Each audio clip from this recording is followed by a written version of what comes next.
I will get used to the microphone. Good evening, everybody. Welcome to the December 17 M13 Alpine Shire Council meeting. At this point, I'll hand over to the CEO. Thank you, Mr. Mayor. All council meetings are filmed with both video and audio being recorded. Audio is captured for the entire room and video is focused on the councillors and officers. By speaking during question time or any time during the meeting, you consent to your voice and any comments you make being recorded. In common law narrative during council meetings, verbal responses to congratulations, obituaries and questions on agenda items will not be recorded in the written minutes. The reason for recording council meetings is to hold us more accountable to our community by having as accurate a record of meetings as possible, and also to improve the transparency on decision making for those that are unable to attend in person. The full meeting is being streamed live on Council's YouTube channel, which is Alpine Shire Council, and a recording will be available at the same location immediately after this meeting.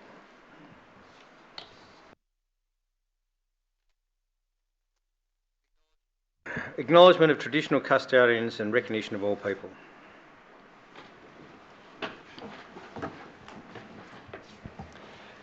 The Alpine Shire Council acknowledges the traditional owners of the land we are now on.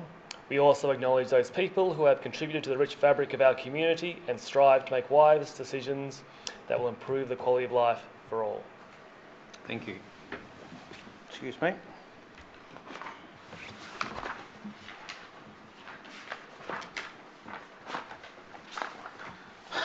Confirmation of minutes. Ordinary Council meeting 12th of November 2019. Mover and seconder, please. Councillor Forsyth. Second. Councillor Pearce. All those in favour? Carried. Confirmation of the special council meeting December 3. Can I have a mover and seconder, please? Councillor Knapstein. Yep. Councillor Forsyth. All those in favour? Carried. A question on that one. What? You have got a question? Sorry. The minutes of the special council meeting, how were they recorded?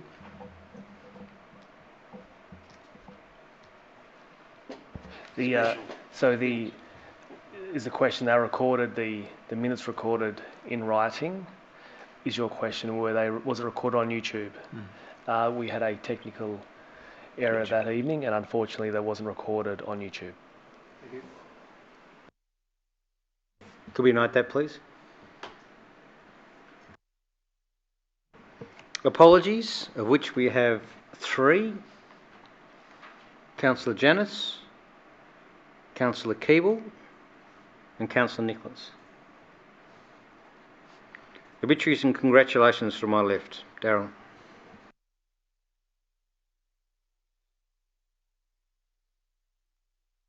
I've got congratulations to the Department of Environment, Land, Water and Planning for the new way signage on Reform Hill in Myrtleford. I will, however, point out to them that in Jones Park, where there is a plan of the walks on Reform Hill, is very much out of date, and it even has a different department listed on the actual signage. So they've done well on the mountain or on the hill, but they haven't upgraded the other one, and they're missing quite a few new trails that are in there as well. So if they're watching, just a reminder. Thank you. I'd just like to call to mind the loss of life and the injuries on that eruption on White Island, New Zealand. Yeah, well done. Okay. And I have one. I've got when you sorry. really come back. And I've got an obituary for Peter Kelly, a long-time resident of Bright, and his wife Yvonne Kelly, who died last year. And I think he missed her so much that he now joined her as a Friday, buried on Friday. So all the best to the Kelly family, and goodbye to Peter Kelly, great man.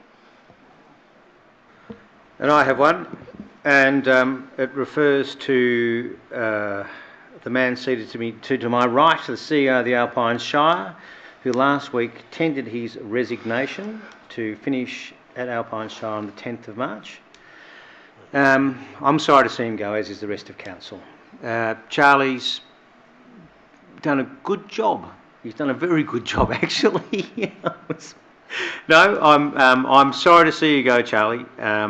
But there'll be more said at a later date. But I think in a public forum, it's appropriate that we actually do acknowledge that you have tested in your resignation, and council is starting the process of an executive search for a new CEO. Hear, hear. Now I look forward to the next two meetings when we go through it again. So, Declarations by councillors of conflict of interest, of which I don't think we have one. Public questions. We have one question on notice from the UKV community, Upper Keel Valley Community Association. In these days of high fire anxiety and living in a very fire-prone area, would Alpine Shire consider developing a strategy that would put it at the national forefront as an organisation that actively assists residents to be as fire prepared as possible by waiving green waste fees during the fire season? Ms Cook. Firstly, thank you very much for that question. We are anticipating there being many changes in the waste space over the coming months. This is partly due to the release of the Victorian Government's circular economy policy that we're awaiting a release on. When that policy has been released, we're going to do a wholesale review of our waste policies to make sure that they're in accordance with that state government policy, and one of the ones we will look at is the green waste management. And then we will put forward some potential strategies for next financial year's budget as well. So we will have a look at green waste management in light of your question. The only other thing I'd point out though is we must be aware that the cost of operating our transfer stations isn't paid for by the fees that come in total. So the cost of operating the transfer stations, recycling the products that's in there, or landfilling those things that come in as waste that needs to be landfilled actually costs more than what we get in fees through the transfer station. So anything that we have as a shortfall between what we get as income and what we have to pay to operate those transfer stations actually gets paid for out of our waste management charge.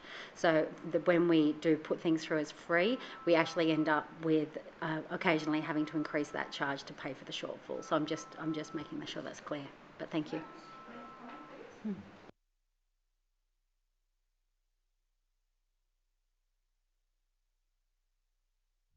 There we go.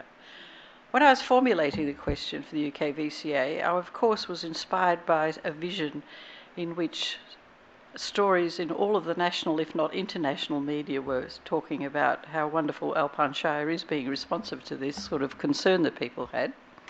That's one thing.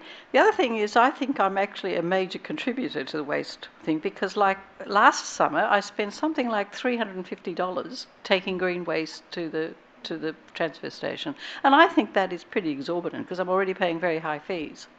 I'm confronted by exactly the same issue this time, and indeed a friend of mine who owns a farm said to me, why don't you dump it on my land? And I said, but that's not the point. The point is I don't want to be building piles of stuff everywhere, and so I work hard to try and keep my place as tidy as possible, and we're not asking for free green waste all year, just through those months when it is really dire. And as you know, every time, well, with the free waste thing, there were people queued up for hours because they were keen to take advantage of that and have an opportunity to do some clearing that wasn't going to set them back money. Yep, and I do appreciate that. And we will look at we'll look at our green waste strategy again when we put forward our budget next year, and so we'll see what that comes out with. I have visions also of probably paying for half of the renovations with my green waste charges, so of the transfer station. Excuse me, Kitty, could you just state your name, please, for the record? Sorry. Kitty Vigo, here is a representative of the Upper Keel Valley Community Association. We all know who you are, Kitty, but those watching don't. Yes, indeed. Thank you. Are there any further questions from the floor? If not,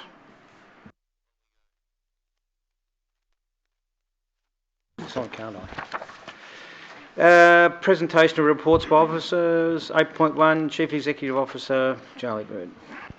Thank you, Mr Mayor. This report seeks council endorsement of the proposed ordinary meeting schedule for council of the 2020 calendar year. Councillor Forsyth and Councillor Pearce.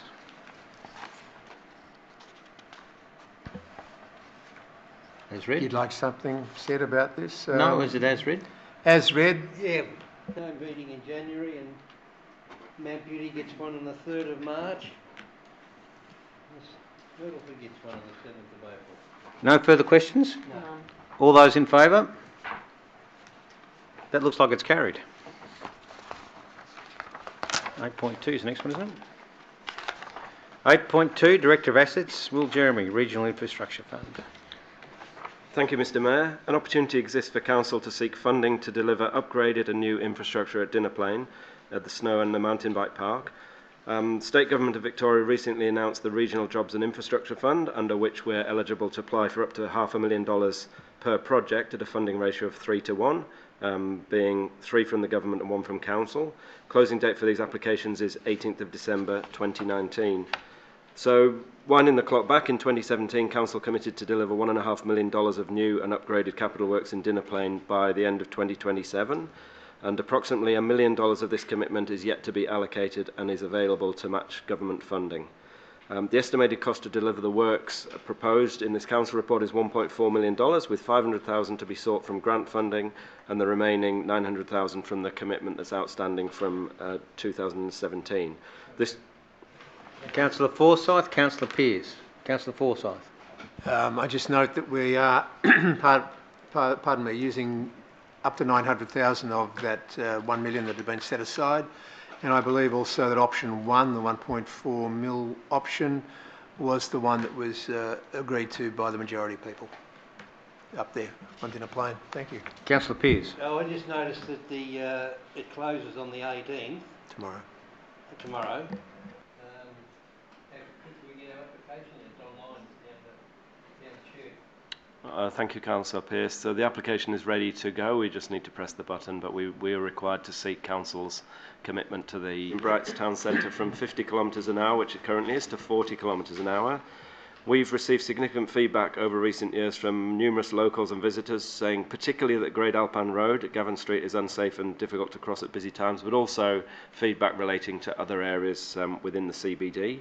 We received funding this year from Regional Roads Victoria via their Fixing Country Roads programme to do some safer pedestrian crossing points along Gavin Street, and Regional Roads Victoria has also recommended that we bring the discussion around the speed limit to a conclusion at the same time to improve safety for pedestrians and cyclists in the town centre. Recommendation is that Council approves the proposal to reduce the legal speed in Brights Town Centre from 50 to 40 kilometres an hour, and that Council informs the community of the proposed change. So moved. Councillor Pearce. Councillor Knapstein. Councillor Pearce. Thank you, Mr Mayor. We heard about this last week in our meetings, and I went for a drive around town at 40 kilometres an hour, and it was about what all you need to drive around our town, given our extra traffic and crossing, and our thoughts of how we're going to be increasing our crossings in the next few months. It seems pretty sensible idea for me. Councillor Knapstein. I think it's a good idea in terms of safety, because there's different behaviours with pedestrians, particularly when they're not paying attention if they come from elsewhere. And the other thing is that section of the road, Gavin Street, is trying to serve two purposes at once. It's a main arterial road up through to the end of the valley, but it's also a local road, and this is the safest way to handle that. No further comment? No. To the vote? All those in favour? Carried. I think that shows pretty good leadership around the safety in Bright. 8.2.3, Buckland Bridge Replacement.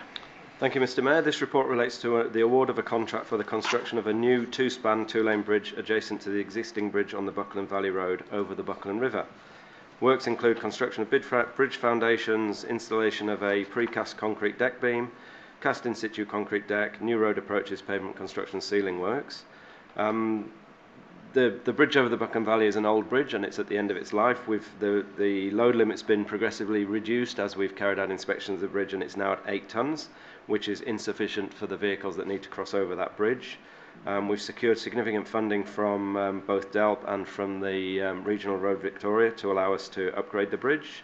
And we've completed the design work and been through a tendering process. The only issue outstanding is the future for the existing pedestrian bridge, so we still need to do a little bit of work to determine whether that bridge will be kept or whether that bridge will be removed as part of the project. I so move. Councillor Pearce. Councillor Knapstein. Councillor Pearce. Well, the evidence is that the bridge is down to 8 tonne. It's been decaying over the last few years. If we can get this funding to assist in... have we got this funding? Yeah. Now we've got this funding, as I was going to say. It's a great idea to replace it, and but there is issues with leaving it there or moving it, but they're later on down the track. Thank you. Councillor Knapstein. Another plus is that it's access for emergency services and resources. Here, here. Question. Councillor Forsyth. Just a question back to Director Jeremy, please. Councillor Pearce said got the funding, so that's fine. I'm not sure what Council's contribution is to this, if anything at all. So the budget for this project comprises $1.5 million from Regional Road Victoria, $600,000 from DELP and $150,000 from Council. However, what you can see is that the contract price has come in very significantly lower than the budgeted amount. So we still need to work through with Regional Roads Victoria and DELP whether it splits proportionally or whether we end up paying nothing. Excellent. That sounds great. So that would leave us in the situation where, if with the evaluation of the current bridge, which may have to be dismantled, that won't come in that particular lump sum price. That could be a council cost. So if we need to remove the existing bridge, it will be delivered as part of the same project from within the funding that we've secured. That answers the question. Thank you.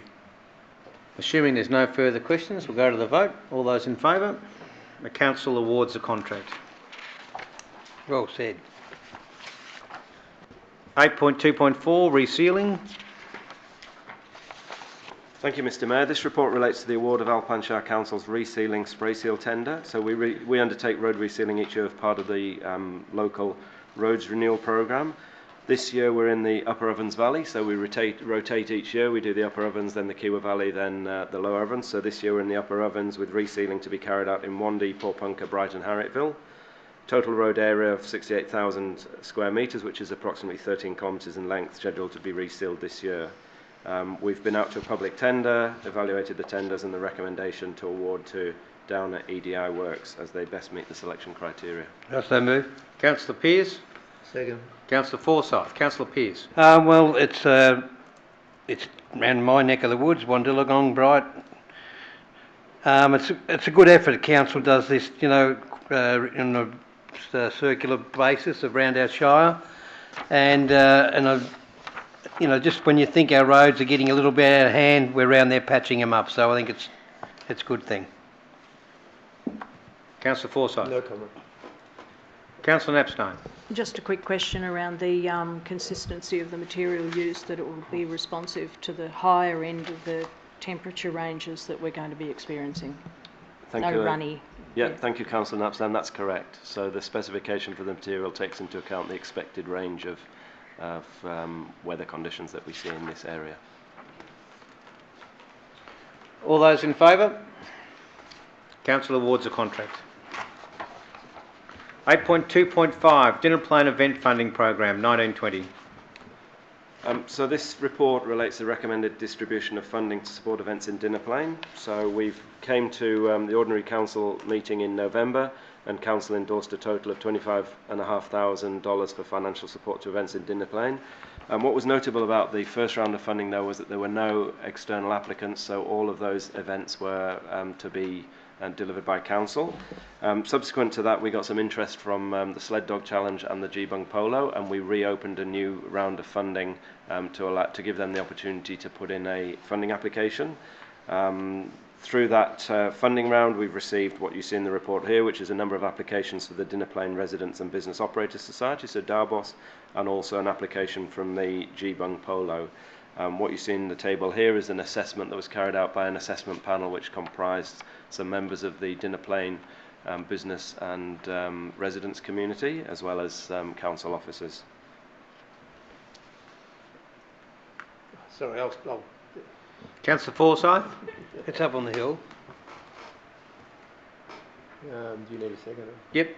I'll second. Councillor Pearce. Councillor Forsyth. Look, I think it's pretty straightforward. I'm glad now that we do have the Polo Classic coming back on board. That's good. Thank you. Councillor Pearce. I concur with that comment on the Geebong Bolo Classic, but I'm just looking up there, the Easter Good Friday welcome. What happened there? Nothing. Thank you, Councillor Pearce. So further through the report, we've given an explanation why different events were funded to the extent that they were. So for a number of the applications submitted by Darbos, the event management plan wasn't fully completed, and we didn't receive full substantiation of the budget. And this was taken into account by the event funding panel that assessed these applications in determining how much to grant to each of these events. Thank you. Any further comments?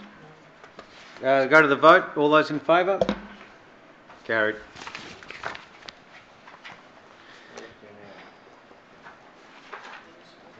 Eight 8.2.6 Municipal Fire Management Plan.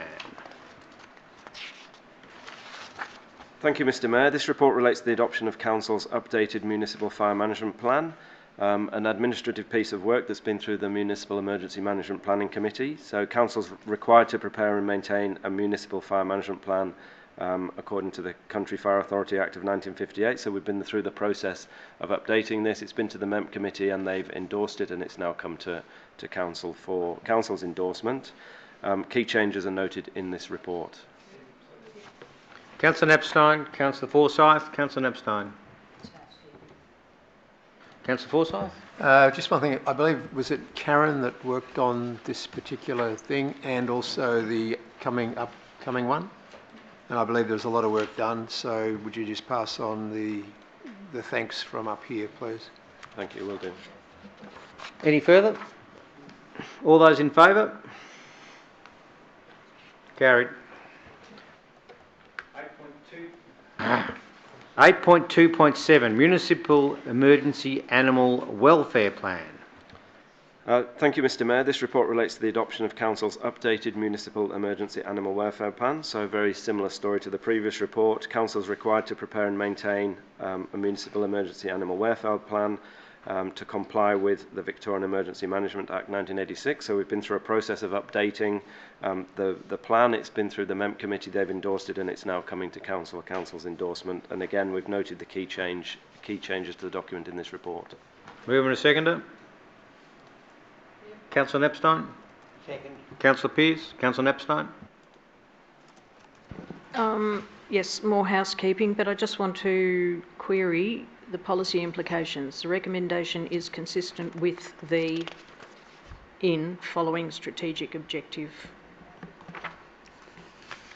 Just need some correction in that. Where are you? What page? Page 25, Page 25. policy implications down the bottom. Thank you, Councillor Nicholas. I think the in is redundant. Yep. Am I at liberty to delete? Yeah? Yep. Thank you. Okay. Well, there's no further questions. We'll go to the vote. All those in favour? Thank you for the typo, Councillor Knapstein. 8.28 Event Funding Program 1920. Thank you, Mr. Mayor. This report relates to the allocation of financial sponsorship and the provision of logistics support to events through Council's 2019-20 event funding programme. At the August Council meeting, a total of $139,950 of financial and logistical support was endorsed by Council to assist with the delivery of events, an additional $40,000 to support the Spartan event and $20,000 to support the MTBA National Championship. So that was a total of $199,950 of support from a budget of $200,000. So we had a residual amount of $50. Subsequent to that, we've received 2 additional requests for additional support. One is the Jayco Herald Sun Tour, which is a signature road cycling event the oldest professional stage race in Australia, and the second is an additional request from the Myrtleford Festival for additional financial sponsorship. And these award, as recommended, will result in a $16,950 overspend on the 2019-20 budget. Our recommendation to Council is to support these requests. That we as a council can be flexible enough to actually throw these things in as long as they don't go overboard, I suppose. But there's always a thing called contingency in nearly all of the contracts that we do. So if we take 200,000 as the event funding program and a contingency of 10%, we're still inside it. On the other one, with the Myrtleford Festival, it is probably one of the true festivals still around, and it goes over a period of about a week. And there isn't that many options or opportunities for the conveners of the festival to actually make money. They are fully aware, though, that possibly next year they nearly have to be self-funding. So they are looking at all kinds of opportunities, I believe, to do that. So, yeah, fully in support of that. Councillor Pearce. I concur with my dear friend next to me's comments, and agree with him on the great the festival event down there for Myrtleford. It's a great event, and I congratulate Council for being bendable. The fact that these have come in late. No further questions. We'll go to the vote. All those in favour? And can I remind my learned friend, Mr. Forsyth, that we don't have buckets anymore? No.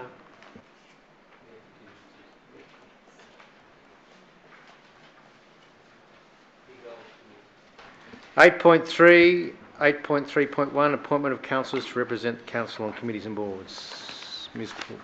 Thank you, Mr Mayor. Council operates and participates on a range of special advisory and external committees and groups. Council's appointment of councillors to the various committees and groups will enable good governance and decision making for the following year. We have a table in the report of committees with the 2018-19 representatives. I'll run through these one by one. The Municipal Association of Victoria 2019-20 representative, Councillor Roper and Councillor Nicholas. Hume Region Local Government Network, Councillor Roper. Rural Councils Victoria, Councillor Roper. Alpine Shire Council Audit Committee, Councillor Forsyth and Councillor Knapstein. Alpine Shire Council Finance Committee, Councillor Forsyth and Councillor Pearce. The Municipal Emergency Management Planning Committee, Councillors Knapstein, Janus and Keeble. The Community Resilience Committee, Councillors Knapstein, Janus and Keeble. The Alpine Children's Services Board, Councillor Keeble with the observer of Councillor Nicholas. The Alpine Alliance, that's between Council and Alpine Health, Councillor Knapstein. The Goulburn Broken Greenhouse Alliance, Councillor Nicholas. We also have a committee being the North East Waste and Resource Recovery Group. It's recommended that Councillor Nicholas is on that committee, with Councillor Pearce is nominated as a proxy. We also have a range of councillor appointments which are made by external organisations. These roles, because they're appointment organisations, would remain the same as they have been. Councillor Pearce. A seconder? Yep. Councillor Knapstein. Councillor Pearce. Look, I'm stoked. I'm feeling good. You know, it's been a while since I've had a gig on one of the committees. Been pushed out by keener folk. But I look forward to working with my colleague next to me in the Finance Committee, and also with Councillor Nicholas on the Waste Committee, which I was on years and years and years ago. So it's good from my point of view to be back. Councillor having Knapstein. fun. Good on you, Darryl, having your arm twisted. Good on you for taking finance. Yeah. God love you. Okay, thank you, Councillor Pearce. Any further questions? All those in favour? Carried.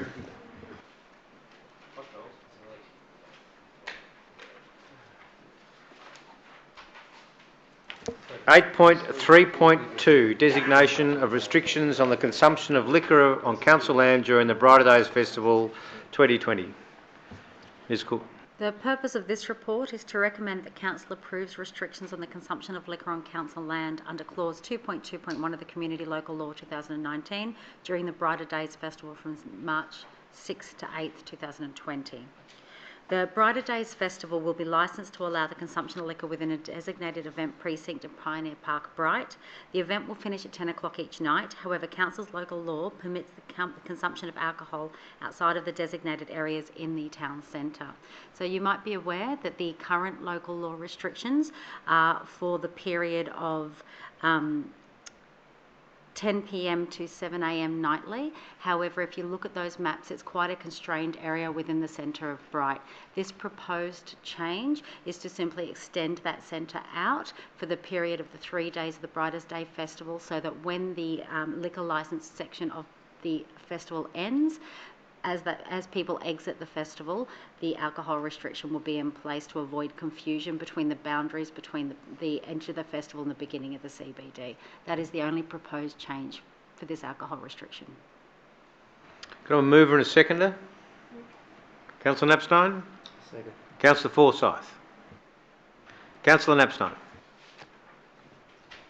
I think apart from being able to have a look at the maps when they are on the website, it's self-explanatory, and I think the intention was made clear from the word go, but we could have done it maybe in a little more timely fashion. Yep. Councillor Forsyth? Pardon me. I'd just like to reiterate what Director Cook said, and that is that it is not an alcohol ban per se that has changed in any way in timing.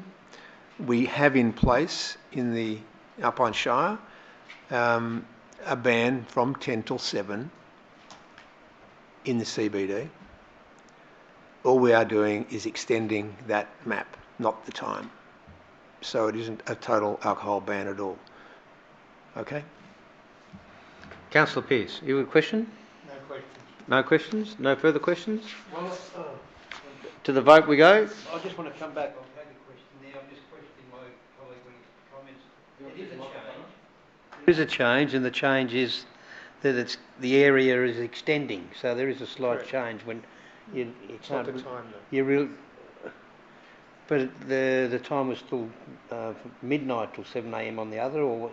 No, it's still 10 p.m. So, but the area where the maps moved, is It's only the area, that's all. well, that's for what I'm those saying. 3 It's days. changing the area for those 3 days. Yeah. So there's a slight change in a certain area. Yep. Just on that, Councillor Pearce, it's basically, I think, to make sure that the local Bright people have got their amenity. In other words, it would be, they really wouldn't like to have people walking down past. It's in there, the risk of amenity, it's in the issues. So anybody can read it in the council notes. Yep. Would it be appropriate at this point for Ms Cook to read out the second paragraph of the issues there, which gives some explanation around why we're actually doing this? So it has been identified that there is a risk that the event attendees may continue to consume alcohol once leaving the event after 10 p.m.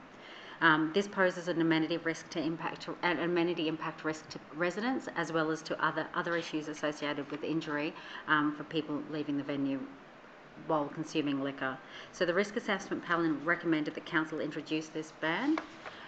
Some of the actions that have been put in place will be that the proposed ban will be supported by the provision of buses from the event site to the town centre, and there will be additional event staff and recycling bins being put at the exit points of the park, so that people can dispose of what they have as they leave the park. Thank you, Ms Cook. Director Cook. If there is no further questions, I think we might go to the vote. Darryl, you're looking pensive. I'm just trying to think how we can the buses, and that's all part of the deal of getting them back to the towns and back to their accommodation, and without disturbing our early to bedders. So no, well done. To the vote. All those in favour? Carried.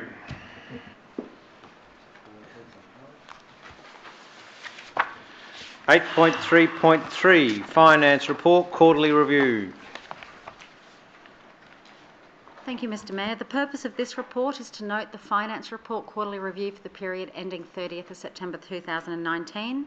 Council is forecasting a full year surplus of $7.1 million. The primary driver of this surplus include having lower than budgeted employee costs due to the impact of vacant positions, and we had some higher than expected grant income, being a higher grant income for the Buckland Bridge project, as Mr Jeremy has explained previously, and higher income from the Victoria Grants Commission funding. However, we have had some of these favourable items partially offset by other items, including a higher than expected materials and services expenditure, and there has been some major forecast variances to capital works incomes and expenditures as follows. There's only three of them. The Buckland Bridge income, as has been discussed, the Mount Beauty skate park upgrade income came in lower than budgeted due to early receipt of the grants in 2018-19, and also the Myrtleford Indoor Sports Stadium expansion had lower than budgeted expenditure simply because the expenditure was being expensed in the 2018-19 year rather than the 19-20 year. Thank you. Moving to Councillor Forsyth. Seconded. Councillor Pearce. Councillor Forsyth. No, just as read, and it makes good reading, and I think we're in a very healthy position. Councillor Pearce. I look at this area now with different feelings and dedication. So it's nice to see that we've got a surplus of 7.1 mil, and it's all looking good for me for this year. No. Exactly. Well, if there's no further questions, we'll go to the vote. All those in favour? Carried. 8.3.4 Audit Committee meeting numbered 2nd of December. Ms Cook. Thank you very much, Mr Mayor. The purpose of this report is to present the minutes of the Audit Committee meeting which was held on the 2nd of December 2019. The key items presented to and considered by the committee are the Public Interest Disclosure Policy, for which there is a report on that tonight, the Risk Management Policy and Governance Framework and the Risk Management Policy and Governance and Risk Framework, there is another report on that tonight as well as the VAGO report on council libraries and the JMAP Risk Maturity Appraisal. I will just address the last two items there. The Victoria Auditor General, being VAGO, reported on council libraries and examined whether council and regional library corporations serviced their constituents effectively. As a part of the outcome of that report, we will be undertaking some more strategic planning of our library services and ensuring that we're aligning those services to our community expectations. Councillor Forsyth. Councillor Knapstein. Councillor Forsyth. Yes, look, we're just receiving and noting the minutes from the Audit Committee meeting, and I would like to just point out that this public interest disclosure policy will be further explained when the time comes. Thank you. Councillor Knapstein. Presume there's no further questions. We'll go to the vote. All those in favour? Carried. 8.3.5 Audit Committee Member Remuneration. Ms Cook. Thank you, Mr Mayor. The purpose of this report is to request that Council increase the remuneration of the independent members of the Alpine Shire Council Audit Committee. The base value of member remuneration was last set in 2012. There had been no increase in this until the 2019 review of the Audit Committee Charter established a mechanism for CPI increases last year. The first of this took effect on the 1st of July 2019. We have undertaken a review and benchmarking exercise against 7 other rural councils in the Hume region and established that the chair of Council's Audit Committee receives slightly more than the average for the members and the members receive significantly less than the average. Therefore, we are recommending that the chair's remuneration is rounded to the nearest $5 increment of $410 per meeting, and that the members be increased to the average of like councils in the region and rounded to the nearest $5 increment, being $315 per meeting. So moved. Second. Councillor Pearce and Councillor Forsyth. All very interesting, you know, from way over on the Finance Committee. But how many members sit on the committee with the chair? 4. Well done. Because I haven't moved this. Did you second? I second it. I would like, if I may, to add or to change just some wording in point number 1, if I could. Propose an amendment. I propose an amendment if my fellow councillors will accept it, and that will simply be that it will read, set the Independent Audit Committee member remuneration as of December 1, 2019 at. Does the mover... No problem with that. So we now have a change. So we have a new motion, which is set the Independent Audit Committee member remuneration as of 1st December 2019 at. Could we turn the phone off, please? Ooh. It's affecting everything. Any comment? No comment. Councillor Forsyth? No, I just believe that it should be as of December 1. We had an audit committee meeting on December the 3rd. And this has been in the pipeline for some time. Fair enough. And was decided upon prior to that meeting anyway. So All those in... Discussed. It has been discussed. Discussed. Yeah, but previously. Councillor Napstone, happy? Happy? Ready to vote. Ready to vote? Are we sure? Absolutely. All those in favour? Carried.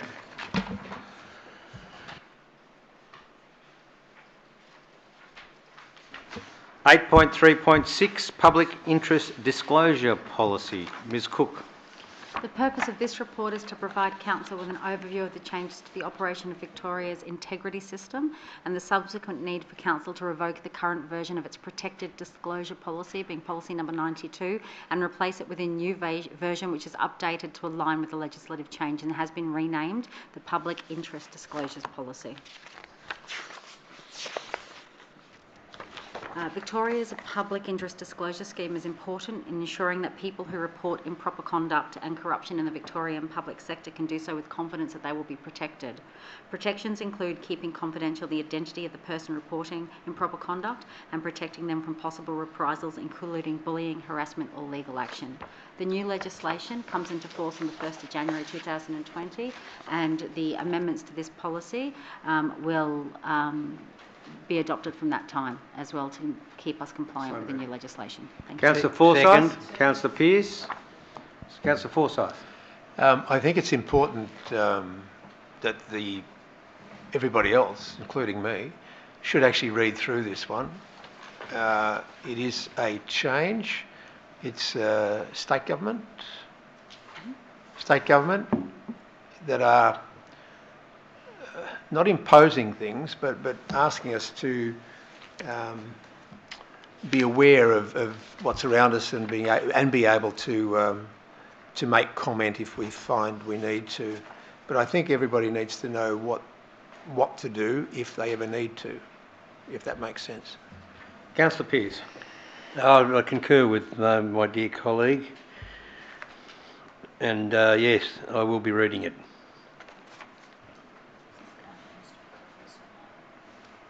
Yes. Just for clarification, it was the one that used to be called the whistleblower. They no longer use that term. So protected disclosures was the term that we're used to using, having a protected disclosures policy and a protected disclosures officer who then, the purpose of that is that you have one person that gets reported, that potential disclosures get reported to, and that person keeps it confidential and manages the processes around that so that it doesn't go more widely and that there's that one point of contact. The changes to Council in this suite of legislation change, and they're quite significant legislation changes, but Council doesn't have a huge amount of change in that, and a number of the other agencies have significant changes. One of the main changes for Council is actually getting used to the new term being the Public Interest Disclosures Policy. Yeah. Any further questions? All those in favour? Carried.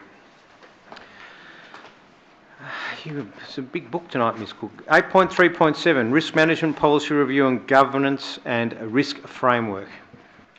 Thank you, Mr Mayor. The purpose of this report is to present the biennial review of Council's risk management policy, being number 54, for adoption, and the governance and risk framework to be noted by Council. The current risk management policy was approved in November 2017. This 2019 review is in line with the scheduled review that we would undertake every 2 years, and it aligns with the holistic policy review Council has been undertaking. The review has provided the opportunity to reference climate change risk to align with the resolution of Council at its November 2019 Ordinary Council meeting as well, in order to recognise and mitigate the effects of climate change. The governance and risk framework have previously been presented to the Audit Committee and councillors for consideration. The framework meets the requirements of the Local Government Planning and Reporting Regulations of 2014 and provides internal guidance for the consideration of governance and risk issues, and to outline expectations with regard to both accountability and integrity. Thank you. Mover and seconder. Councillor Knapstein. Councillor Pearce. Councillor Knapstein. Makes sense to me, and just noting, I think you would know the date of when the Audit Committee is going to be renamed. Is it Audit and Risk Management or Risk Management and Audit?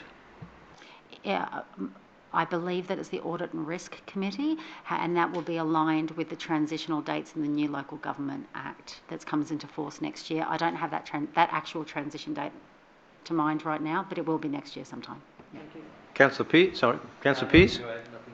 Mr. CEO. Just to clarify, it is expected to come into, expected to be enacted next year. Yes, sorry, yes. No further comments. We go to the vote. All those in favour? Carried. 8.3.8 Collection, transport and reprocessing of mattresses and soft furnishings from council transfer stations in Myrtleford, Paulpunka and Mount Beauty. Ms Cook. So the purpose of this report is to recommend the awarding of a contract for the collection, transportation and reprocessing of mattresses and soft furnishings from Council's 3 transfer stations. In September 2019, Council participated in a joint tender with other North East Waste Resource Recovery Group, which we refer to as NUREG, for this contract. Council has prepared a contract to deliver these services to the 3 transfer stations from the 24th of December for a period of 3 years, with 2 further options to extend for 1 year, being a total contract value of 5 years. The total estimated contract value is $220,000 plus GST. Mover and seconder. Councillor Pearce. Councillor Forsyth. Councillor Pearce. Well, you make them and we get rid of them. Well, I said we've got 1,300 mattresses, was it, we pulled in last time, and we've got 220,000 there. Now that's soft furnishing included, but it's expensive to get rid of mattresses. Obviously. Recycling of material is expensive, so this is why we're seeing so many changes in the waste situation at the moment. But the recycling, particularly of soft furnishings, mattresses, couches, things that require a lot of manual processing, it's expensive. Yeah. Councillor Forsyth. No comment. No further comment? All those in favour?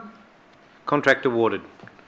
8.3.9 Lease of land for NBN Tower in Dinner Plain. Ms Cook. Also move. Seconder. Councillor Knapstein. Councillor Pearce. It's pretty straightforward. They put a tower up for the NBN, and hopefully one day the NBN's beautiful and nice and everything works. Councillor Knapstein. Couldn't possibly add to that. Any further questions? If not, all those in favour? Carried. NBN Tower at Dinner Plain.